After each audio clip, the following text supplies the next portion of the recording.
আপাতত নিষিদ্ধ হচ্ছে না আওয়ামী লীগ। বন্ধুরা, আমাদের এই পুরো ভিডিওতে আমরা এই বিষয়টি নিয়ে আলোচনা করব। আওয়ামী লীগ কেন নিষিদ্ধ হচ্ছে না, এই নিষিদ্ধ না হওয়ার ফলাফল কি, এই বিষয়গুলো আলোচনার দাবি রাখে।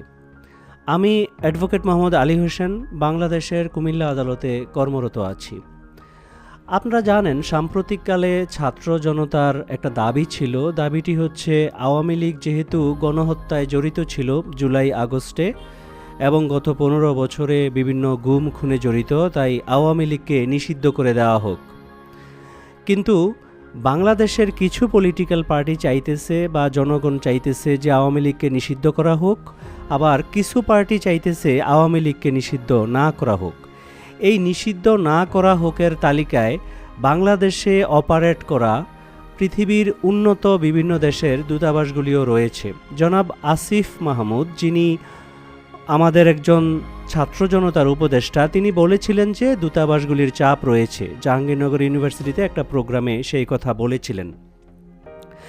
বাংলাদেশের বর্তমান সরকার বাংলাদেশের বিভিন্ন পলিটিক্যাল পার্টির অবস্থান, বিদেশি দূতাবাস, জাতিসংঘ সহ বিভিন্ন প্রতিষ্ঠানের গুরুত্বকে অনুধাবন করে, তাদের বক্তব্যকে আমলে নিয়ে, তাদের চাওয়া পাওয়াকে আমলে নিয়ে এই নিষিদ্ধের পথে আপাতত হাঁটছে না। একটা দেশ পরিচালনা করতে গেলে আপনি যখন একটা গ্লোবাল ভিলেজের অংশ, তখন আপনি যেহেতু সারা পৃথিবীর সাথে বিভিন্নভাবে অর্থনৈতিক রাজনৈতিকভাবে সম্পৃক্ত, সকলের মতামত গুরুত্বে নেওয়া, বিবেচনা করার প্রয়োজনীয়তা রয়েছে। পাশাপাশি ইন্টারনালি আপনার দেশের ছাত্র জনতা, নাগরিক, বিভিন্ন পার্টির মতামত গুরুত্ব দেওয়ারও যথেষ্ট কারণ রয়েছে।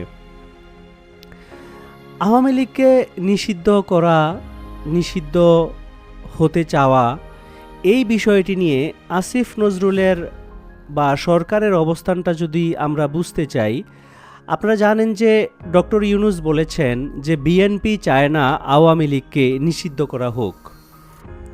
এখন আমরা আসি যে বিএনপি কি আসলেই চায় না আওয়ামী লীগকে নিষিদ্ধ করা হোক? ফখরুল ইসলাম ওনার বক্তব্যে এমন বক্তব্য বলতে চাইলেন যে উনি নিষিদ্ধ করার কে, বা ওনারা বা BNP as a whole Awami লীগকে নিষিদ্ধ করার কে, এই ডিসিশনটা জনগণ নেবে। সাম্প্রতিককালে আবারও ওনার বক্তব্য থেকে উনি সামান্য স্বরে এসে বলতেছেন যে উনি এমন কিছু বলেন নাই যে আওয়ামী লীগকে নিষিদ্ধ না করা হোক। ফখরুল সাহেবের কথা যথেষ্ট বিভ্রান্তিমূলক। এখানে বিষয়টা হচ্ছে যে বিএনপির অবস্থান আসলে বোঝা যাচ্ছে যে আওয়ামী লীগকে নিষিদ্ধ করার পক্ষে না। তো আপনি যদি নিষিদ্ধ না করার পক্ষে থাকেন, তাহলে আপনি পরিষ্কারভাবে বলতে পারেন যে আমি আওয়ামী লীগকে নিষিদ্ধ করা চাই না, আমার দল বা আমি এই কারণে চাই না। কথা পরিষ্কার ভাবে বললেই হয়, অসংলগ্ন কথা বলার দরকার নাই, জনগণ সবই বুঝে। আপনি নিষিদ্ধ চান না, ফাইন, আপনার লজিক্যাল গ্রাউন্ড থাকতে পারে। আবার একদিন পরে বলবেন যে আমি একথা বলিনি, যে আমি নিষিদ্ধ চাই না, জনগণ চায়। আরে ভাই, জনগণের প্রতিনিধি তো আপনারা নিষিদ্ধ চাইলে চান, না চাইলে নাই। এখন কথা হলো যে নিষিদ্ধ করা বা নিষিদ্ধ না করা, এই বিষয়গুলোর কিছু অতীত রয়েছে এবং ভবিষ্যৎ কিছু রয়েছে। চলুন এই বিষয়গুলো নিয়ে কিছুটা আলোচনা করা যাক। এখানে বিষয়টা হলো যে আমাদের দেশ 1971 সালে মহান মুক্তিযুদ্ধের নামে, মহান মুক্তিযুদ্ধের মাধ্যমে স্বাধীন হয়েছিল। স্বাধীনতার যুদ্ধে বাংলাদেশ আওয়ামী লীগের গৌরবোজ্জ্বল ভূমিকা রয়েছে, কিন্তু স্বাধীনতার পর থেকে এই গৌরবোজ্জ্বল ভূমিকা অত্যন্ত বিতর্কিত। শেখ মুজিবুর রহমান 25শে মার্চ গ্রেফতার হয়েছিলেন। গ্রেফতার হওয়ার সময় উনি পরিষ্কারভাবে ওনার সতীর্থদেরকে বা দেশবাসীকে কোনো চিঠি, কোনো ভয়েস রেকর্ড, পরিষ্কারভাবে কোনো বক্তব্য উনি রেকর্ড করে বা লিখে দিয়ে যান নাই যে উনি বাংলাদেশের স্বাধীনতা চান, বাংলাদেশের মানুষ যাতে স্বাধীনতা যুদ্ধে ঝাঁপিয়ে পড়ে। তাজউদ্দিন আহমেদকে নিয়ে লেখা ওনার মেয়ের এই বইগুলি থেকে আমরা এসব বিস্তারিত কথা জানতে পারি। নেতা ও পিতা যে বইটি লিখেছেন তাজউদ্দিন সাহেবের মেয়ে, ওই বইয়ে আছে যে তখন তাজউদ্দিন সাহেবরা অত্যন্ত বিভ্রান্ত হয়ে পড়েছিলেন যে ওই অবস্থায় তারা কি করবেন, কারণ আগের ডিসিশন ছিল সবাই আত্মগোপনে পালিয়ে যাবেন, তারপর পালিয়ে থেকে এই মুক্তিযুদ্ধটা ওনারা পরিচালিত করবেন। কিন্তু শেখ মুজিবুর রহমান যখন ওই ধরনের সরাসরি কোনো ঘোষণা দিলেন না, তারা বিভ্রান্ত হয়ে পড়লেন। সময়ের প্রয়োজনে পরবর্তীতে আওয়ামী লীগের পরবর্তী সারির নেতারা অস্থায়ী সরকার গঠন করার মাধ্যমে তাজউদ্দিন সাহেবের নেতৃত্ব দিয়ে বাংলাদেশের মুক্তিযুদ্ধ, তাজউদ্দিন সাহেবের নেতৃত্বে একটা গ্রুপ, শেখ মুজিবের আলাদা কিছু গ্রুপ ছিল মুজিব বাহিনী নামে, যদিও মুজিব বাহিনী নিয়ে যথেষ্ট বিতর্ক আছে, যাই হোক, তারপরে আর্মিদের একটা অংশ যারা পাকিস্তান ফেরত, সবাই মিলে বাংলাদেশের ছাত্র জনতা, সাধারণ নাগরিক, সকল মানুষের সম্মিলিত অংশগ্রহণের মাধ্যমে এই দেশ স্বাধীন হয়েছিল 1971 সালের 16ই ডিসেম্বর। কিন্তু স্বাধীনতার পর শেখ মুজিবুর রহমান যখন ফিরে আসলেন, তো তিনি তাজউদ্দিন আহমেদের কাছ থেকে প্রধানমন্ত্রিত্ব চেয়ে নিলেন। তাজউদ্দিন আহমেদের কাছে উনি একবারও জানতে চাইলেন না কেন বাংলাদেশ কিভাবে স্বাধীন হয়েছিল। এটা তাজউদ্দিন সাহেবের অন্যতম কষ্টের কারণ ছিল। পরবর্তীতে এই মুক্তিযুদ্ধে নেতৃত্ব দেওয়া জনাব তাজউদ্দিন ক্ষমতার বলয় থেকে ছিটকে পড়েছিলেন। শেখ মুজিবুর রহমান একজন পাকিস্তানের প্রধানমন্ত্রী হওয়ার মতো যোগ্যতা অর্জন করেছিলেন, কারণ আওয়ামী লীগ ভোটে জিতেছিল, বাংলাদেশের একমাত্র পার্টি, গুরুত্বপূর্ণ পার্টি, আপামর জনতার পার্টি, কিন্তু তার হাতে, বাঙালির হাতে ক্ষমতা তুলে দেওয়া হয়নি। পরবর্তীতে উনি রক্ষী বাহিনী গঠন করলেন সেনাবাহিনীর প্যারারাল হিসাবে এবং রক্ষী বাহিনীকে পৃষ্ঠপোষকতা দেওয়া শুরু করলেন। স্বাভাবিকভাবেই কিছু সেনা অফিসার ক্ষুব্ধ হয়ে 1975 সালের নির্মম হত্যাকাণ্ড সংগঠিত করলেন। এখন কথা হলো, এর আগে আরও কিছু বিষয় আছে যে শেখ মুজিবুর রহমান বাকশাল গঠন করলেন। শেখ মুজিবুর রহমানের আমলে 1974 সালে একটা দুর্ভিক্ষ হয়। সব কিছুর ফলাফল পরবর্তীতে 1975 সালে এই নির্মম হত্যাকাণ্ডের মধ্য দিয়ে সংগঠিত হয়। তো এই যে 1975 সালে বা তার আগে যখন বাকশাল গঠন করা হলো, এই যে বাকশাল গঠন করা, এই বাকশাল গঠন করার মাধ্যমে কিন্তু বাংলাদেশের সকল দল অফিসিয়ালি নিষিদ্ধ করে দেওয়া হলো। 4টা সংবাদপত্র বাংলাদেশে অপারেট করতে পারত, অর্থাৎ গণমাধ্যম, বাংলাদেশের রাজনীতি, সকল কিছুই আওয়ামী লীগ অফিসিয়ালি নিষিদ্ধ করে দিল এই বাকশাল গঠন করার মাধ্যমে। তার মানে বাংলাদেশে আওয়ামী লীগই প্রথম বাংলাদেশের সকল মানুষের, সকল দলের রাজনীতি বা সংগঠন করা, দল করা নিষিদ্ধ করে দিলেন। এরপরে জিয়াউর রহমান একটা বহুদলীয় গণতন্ত্র, বিভিন্ন পরিক্রমায় উনি ক্ষমতায় এসে বহুদলীয় গণতন্ত্রের প্রতিষ্ঠা করলেন এবং এক পর্যায়ে উনি শেখ হাসিনাকেও বাংলাদেশে আসার সুযোগ করে দিলেন। এখন পরবর্তীতে দীর্ঘ সময় পরে 1996 সালে আওয়ামী লীগ প্রথম ক্ষমতায় আসে। সেই 75-এর পরে 21 বছর পর ক্ষমতায় আসে। ক্ষমতায় যে আসে সেটা ছিল প্রেসিডেন্ট এরশাদকে আন্দোলনের মাধ্যমে ক্ষমতা থেকে নামানোর পরপর আওয়ামী লীগ আসার পরে একটা গণতান্ত্রিক পরিবেশ হবে, তত্ত্বাবধায়ক সরকার থাকবে, এটা জামায়াতে ইসলামের চাওয়া ছিল, অন্যতম চাওয়া তত্ত্বাবধায়ক সরকার ছিল। পরবর্তীতে এই তত্ত্বাবধায়ক সরকার পদ্ধতি 2006 সালে এসে বিতর্কিত হয়ে পড়ল।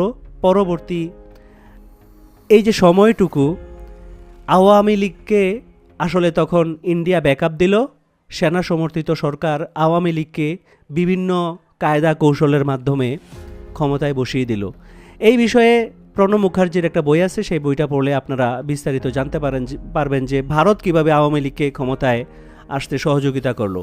এরপরের সাম্প্রতিক ইতিহাসটুকু আপনারা জানেন যে বাকশাল অফিসিয়ালি আবার কায়েম না করলেও গত 15 বছরে বাংলাদেশে বিএনপি বা অন্য কোনো দল, জাতীয় পার্টি ছাড়া, জাতীয় পার্টি তো বুঝেনি, সরকারেরও ছিল, বিরোধী দলেও ছিল, তো অন্য কোনো দলের কিন্তু অফিসিয়ালি আসলে রাজনীতি করার কোনো সুযোগ ছিল না। জামায়াতে ইসলামী অফিসিয়ালি নিষিদ্ধ না হইলেও ওনারা যে কোনো একটা মিটিং করলেই বলা হইতো যে দেশের বিরুদ্ধে ষড়যন্ত্রে ওইখান থেকে 10 জন, ওইখান থেকে 15 জন, 20 জন, 25 জন নেতাকর্মী গ্রেফতার হয়েছে। একটা দল নিষিদ্ধ না, তাদের দলীয় কার্যক্রম করতে গেলেও মানে ওদেরকে আসলে গ্রেফতার করা হচ্ছিল, তাদের সংগঠনের অফিস দীর্ঘদিন ধরে তালা লাগিয়ে দেওয়া হয়েছিল। তো হোয়াটএভার, মানে বিষয়টা হইল যে অফিসিয়ালি সারা বাংলাদেশে সভা সমিতি রাজনীতি করাটা নিষিদ্ধ ছিল। এই নিষিদ্ধের পথে বাকশালের সময় আওয়ামী লীগ একবার হাঁটলো, গত 15 বছরে আবার হাঁটলো। এখন বিএনপির ফখরুল সাহেব বা বিএনপি মানে ঠিক কী কারণে হঠাৎ হঠাৎ এত উদার হয়ে যায়, মানে উদার হয়ে আসলে এই নিষিদ্ধের বিপক্ষে বা মানে আওয়ামী লীগকে আবারও মানে বিভিন্ন সুযোগ সুবিধা দিয়ে রাজনীতিতে পুনর্বাসন করার চেষ্টা করেন, আমরা ঠিক জানি না। কারণ জিয়াউর রহমান বাংলাদেশে শেখ হাসিনাকে আসার মাধ্যমে রাজনীতি করার সুযোগ দিয়েছিলেন, উনি উদার ছিলেন এবং উদারতার ফলাফল আমরা দেখতে পাইলাম। এখন বিএনপি আবারও উদার হচ্ছে, যেই দলটাকে গত 15 বছর রাজনীতি করার সুযোগ দিল না, মিথ্যা মামলা হামলা, চাকরিতে বাধা দেওয়া, ব্যবসা বাণিজ্যে বাধা দেওয়া, সব কিছুতে বাধা দিয়ে তাদেরকে তাদেরকে এই নির্বাচনী প্রক্রিয়া, তাদেরকে রাজনীতি করার সুযোগ থেকে পুরোপুরি মাঠের বাইরে রেখে এত নির্যাতন, এত খুন, এত গুম, এত কিছুর পরে আবার বিএনপি ঠিক কী কারণে, মানে কি পেয়ে কি না পেয়ে কি ভয়ে কেন আবার আসলে এত উদার হয়ে যাচ্ছে, এটা আসলে আমরা ঠিক বুঝতে পারি না। তো ভবিষ্যতে আসলে আমরা দেখতে পাবো এই উদারতার ফলাফলটা আসলে কি। ছাত্র এবং জনতা যথেষ্ট চেষ্টা করেছিল আওয়ামী লীগকে নিষিদ্ধ করার বিষয়ে। আমি গত পর্বেও বলেছিলাম, নিষিদ্ধ কোন পার্টিকে করা যাবে, কোন পার্টিকে করা যাবে না, এই ধরনের কিন্তু একটা আইন বাংলাদেশে হতে পারত। বিএনপি কি চায়? বিএনপি ভবিষ্যতে এসে এরকম ফ্যাসিস্ট কিছু আচরণ করবে যেই কারণে তাকে বিচারের আওতায় যাতে না আনা যায়, সেই কারণে কোনো দলকে নিষিদ্ধ করার কথা বা এরকম কোনো আইন কানুনের কথা বলছে না, এরকমও কোনো ব্যাপার আছে? একটা আইন কি হতে পারতো না? এই যে বর্তমানে আন্তর্জাতিক অপরাধ বিষয়ক ট্রাইব্যুনালের যে খসড়াটা চূড়ান্ত হলো, সেইখানে ডক্টর আসিফ নজরুল বললেন যে কোনো পার্টিকে বিচার করতে চাইলে অন্য মানে আইনগুলি দিয়ে বিচার করা যাবে। যেমন সন্ত্রাস দমন আইন আছে 2009 সালের, পার্টিজ অ্যাক্ট আছে 1978 সালের, তো ওই আইনগুলি দিয়ে বিচার করা যাবে। ভাই, ওইগুলি পুরনো আইন। আপনি নতুন আইনের মধ্যে আপনি যদি বিচারিক প্রক্রিয়ায় কোনো দল অন্যায় করলে বিচারিক প্রক্রিয়ার মাধ্যমে যদি আপনি কোনো দলকে শাস্তি দেওয়া, কোনো দলকে নিষিদ্ধ করার এই ক্লজগুলি, এই বিধানগুলি রাখতেন, সমস্যা কী ছিল?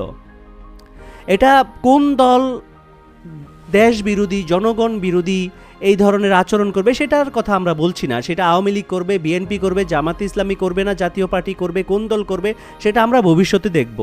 যদি এই ধরনের একটা আইন হতো, তাহলে এই আইনের মাধ্যমে অতীতে সংগঠিত হওয়া কোনো অপরাধ বা ভবিষ্যতে সংগঠিত কোনো অপরাধ নিয়ে বিচারের আওতায় যে কোনো দলকে আনা যাইত। তাহলে ভবিষ্যতে ফেসিস্ট হইতে যে কোনো দল 10 বার চিন্তা করত। কিন্তু আপনারা বিচার করেন আর না করেন, আপনারা বিধানটাই রাখলেন না। ভবিষ্যতে আপনারা অন্য আইনে কি নিষিদ্ধ করবেন, কি বিচার করবেন, এটা বাংলাদেশের মানুষ আসলে বুঝতে পারতেছে। তো ভবিষ্যতে বিএনপির এই উদারতা, বাংলাদেশ সরকারের এই আইন প্রণয়ন, উনি যদিও বলতে চাইতেছেন যে এই আইন দিয়ে তো বিচার করা হবে, এটার সাথে পার্টির কোনো রিলেশন রাখতে চাইতেছি না। ভাই, মানে বিষয়গুলি কি আসলে রিলেটেড না? পার্টির মানুষগুলি, হ্যাঁ, এখন আমার মানে এই বক্তব্য যারা দেখতেছেন বলতে পারতেন দলের কিভাবে বিচার করা হবে? যারা অপরাধী তাদেরকে বিচার করলেই তো হয়, দলের অপরাধ কি? একটা বিষয় হচ্ছে যে ক্ষমতায় থেকে একটা দুইটা অপরাধ করা, দুর্নীতি করা, লুটপাট করা, কিছু ছোটোখাটো অপরাধ করা, সেটা কিন্তু আপনি মানে ছাত্রলীগ, যুবলীগ, আওয়ামী লীগ সকলে মিলে অস্ত্র নিয়ে মাঠে ঝাঁপিয়ে পড়বেন, মানুষ হত্যা করবেন এজ এ দল হিসাবে, পার্টি হিসাবে, কিন্তু এর বিচার হবে না। মানে এইটাও বা কেমন কথা? এই দেশের মানুষের কি জীবনের মূল্য নাই? ছাত্র জনতা, সাধারণ মানুষ, এই যে 20,000 প্লাস মানুষ, 2,000 প্লাস মানুষের যে হত্যাকাণ্ড হইল, সেগুলির বিচার করার দরকার নাই? তো হোয়াটএভার আপনারা যেই আইন করতেছেন, সেই আইনে আপনারা কি করবেন, বা আপনারা এই যে এক্সাম্পশন দিয়ে দিচ্ছেন, বিভিন্ন পার্টিসগুলিকে ছাড় দিয়ে দিচ্ছেন, এর ফলাফলই বা কী হবে এই দেশে? যদি আপনারাও থাকেন, আমরাও থাকি, আমরা হয়তো দেখতে পাবো বিএনপির উদারতার ফল, সেটাও আমরা দেখতে পাবো। বন্ধুরা, এই ছিল আমাদের আজকের আলোচনা। আমার কন্টেন্ট যদি আপনার ভালো লাগে তাহলে প্লিজ সাবস্ক্রাইব আমার চ্যানেল, এবং আমার এই কন্টেন্ট যদি আপনি ফেসবুকে দেখে থাকেন তাহলে আমার পেজটিকে লাইক করুন। আমি সাধারণত জাতীয় এবং রাজনৈতিক বিভিন্ন ইস্যু নিয়ে আলোচনা করে থাকি। আপনারা আপনাদের মতামত দিতে পারেন আমার ফেসবুকে বা আমার ইউটিউব চ্যানেলের কমেন্ট সেকশন খোলা থাকে।